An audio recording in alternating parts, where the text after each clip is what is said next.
नमस्कार, मैं हूं रेनू भाटिया। न्यूज हब भारत में आपका स्वागत है। देश और दुनिया की सबसे बड़ी खबरों के लिए न्यूज हब भारत। जनपद मुजफ्फरनगर के कस्बा बघरा के महाराणा प्रताप स्टेडियम में पहुंची कांग्रेस की प्रियंका गांधी ने मोदी सरकार पर जमकर भड़ास निकालते हुए किसान विरोधी सरकार बताया है।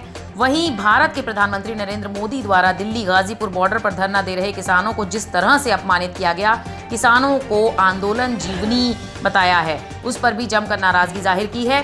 साथ ही किसानों को प्रियंका गांधी ने आश्वासन दिलाया है कि जब जब देश का किसान मुसीबत में होगा वो तब तक उनके बीच खड़ी नजर आएंगी। प्रियंका गांधी ने अपने आप को खुददार बताते हुए कहा कि मैं कभी भी आपके साथ गद्दारी नहीं करूंगी। साथ ही किसानों से धरने से निपटने की बात भी कही। प्रियंका गांधी ने साफ तौर पर कहा, किस सरकार पीछे हटेगी, किसान नहीं, आप डटे रहें। इस किसान पंचायत को सुनने के लिए दूर दराज से हजारों की संख्या में किसान महाराणा प्रताप स्टेडियम पहुंचे और प्रियंका गांधी को ध्यान से सुनते हुए उनका समर्थन किया। देश की स्थिति को आप अच्छी तरह जानते हो। किसान 90 दिनों से दिल्ली के बाहर आंदोलन कर रहे हैं। 215 किसान शहीद हुए। किसान शांति से बैठे थे, उन्हें प्रताड़ित किया गया, किसान को अपमानित किया गया। प्रधानमंत्री जी ने आंदोलन जीवी कहकर किसानों का मजाक उड़ाया। चौधरी टिकैत की आंखों में आंसू आते हैं और पीएम के चेहरे पर मुस्कान आती है।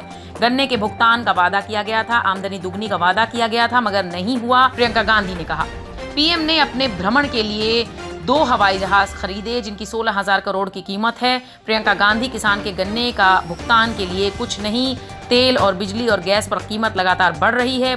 मोदी जी के घर से किसान आंदोलन बॉर्डर पर 5 से 6 किलोमीटर है, मगर पीएम नहीं गए। प्रियंका गांधी 3 कानून पर बोलते हुए कहा कि धीरे धीरे सरकारी मंडियां बंद हो जाएंगी, उसके बाद अपनी मर्जी से खरीदेंगे। कॉन्ट्रैक्ट फार्मिंग पर बड़े बड़े पैसे वाले आएंगे और खरबपति अपनी मर्जी से ना पैसे देगा और ना ही फसल लेगा। इस कानून के अनुसार उसका अधिकार है, ना आप अदालत जा सकते हैं और ना अपने हक के लिए लड़ सकते हैं। चीन जा सकते थे, जिन्होंने पूरी दुनिया में भ्रमण किया, वो उन लाखों किसानों के पास नहीं जा पाए, उनके आंसू पोंछ नहीं पाए, उनकी बात नहीं सुन पाए।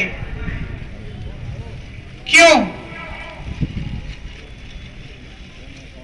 क्योंकि उनकी राजनीति सिर्फ अपने लिए है, अपने लिए और अपने खरबपति पूंजीपति मित्रों के लिए है।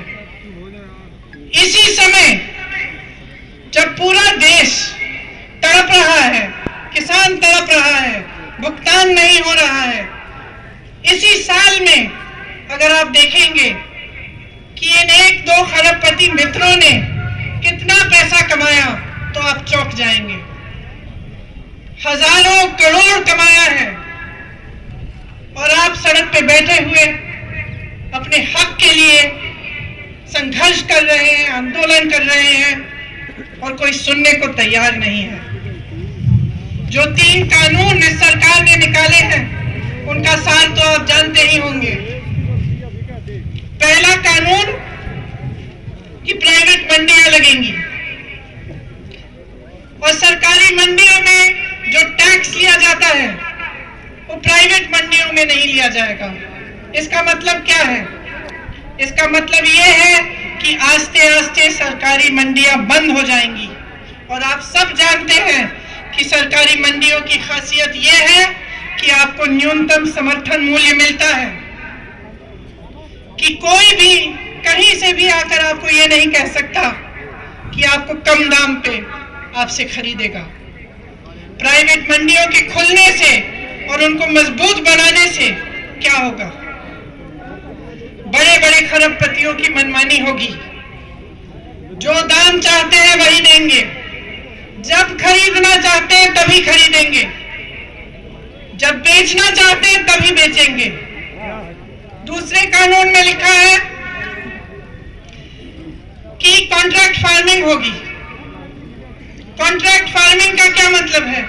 इसका मतलब है कि आपके गांव में, आपके जिले में आकर बड़े बड़े खरबपति आपके साथ एक सौदा कर सकते हैं कि देखिए आप 10 लोग हैं, आप हमारे लिए गन्ना उगाइए, जब गन्ना उग जाएगा हम आपको इसके लिए 500 रुपए देंगे।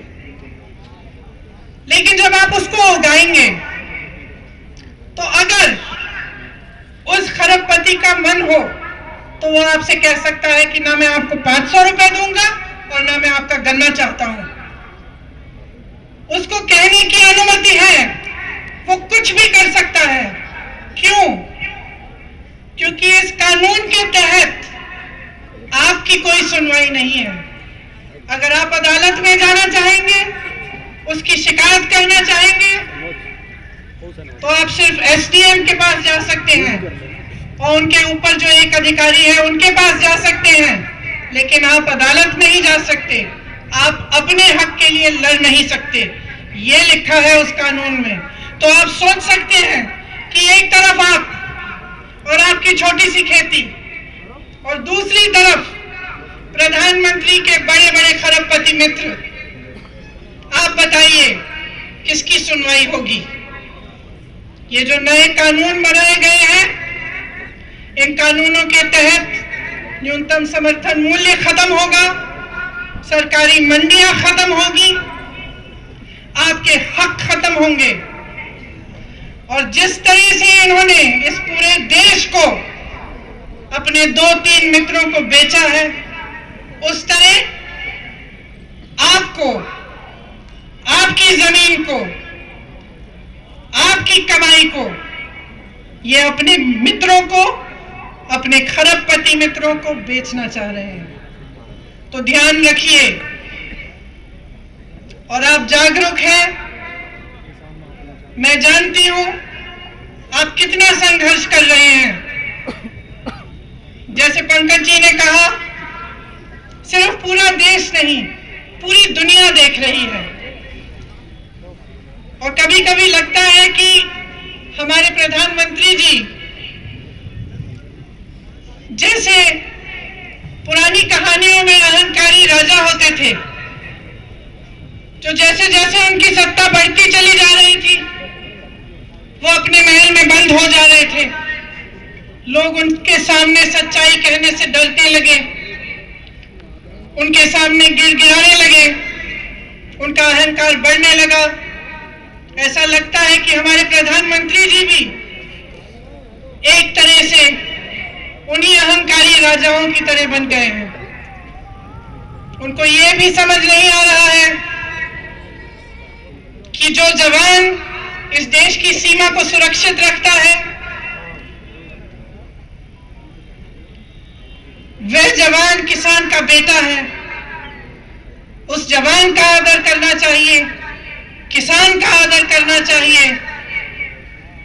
और जब महीनों से संघर्ष चला आ रहा है, वही देशवासी जिसने प्रधानमंत्री को सत्ता दी, जिसने उन्हें प्रधानमंत्री बनाया, उन्हें समझ में नहीं आ रहा है कि उनकी सुनवाई होनी चाहिए, कि आपसे बातचीत होनी चाहिए। वो कहते हैं कि ये कानून आपके लिए बना है, किसानों के लिए बना है। तो क्या वो बता सकते हैं कि किस कानून, किस किसान ने बनाया, किस किसान से बात की? और अगर पूरे देश भर का किसान कह रहा है कि भाई प्रधानमंत्री जी, हमें ये आपका कानून नहीं चाहिए, वापस ले लीजिए इसको, तो वो वापस क्यों नहीं ले रहे हैं? इस कानून को रद्द क्यों नहीं कर रहे हैं? आज मैं इस धरती पे खड़ी हूं, ये एक पवित्र धरती है।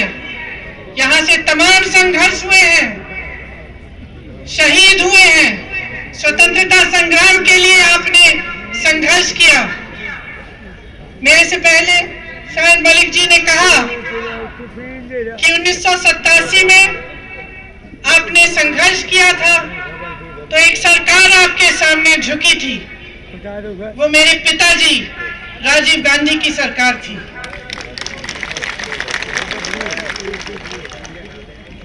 और मेरे पिताजी ने आपका आदर किया। आप आए, 50,000 किसान दिल्ली आए, वापस मायूस होकर नहीं गए। सरकार ने आपकी बात सुनी, आपकी मांगे पूरी करी। आज यहां खड़े होकर मैं आपसे कहना चाहती हूं, आपने कहा कि आप खुददार लोग हैं, आप गद्दारी नहीं करेंगे मेरे साथ। मैं आपसे कहना चाहती हूं कि मैं भी खुददार हूं, मैं भी खुददार हूं। और मैं आपके साथ गद्दारी कभी नहीं कर सकती।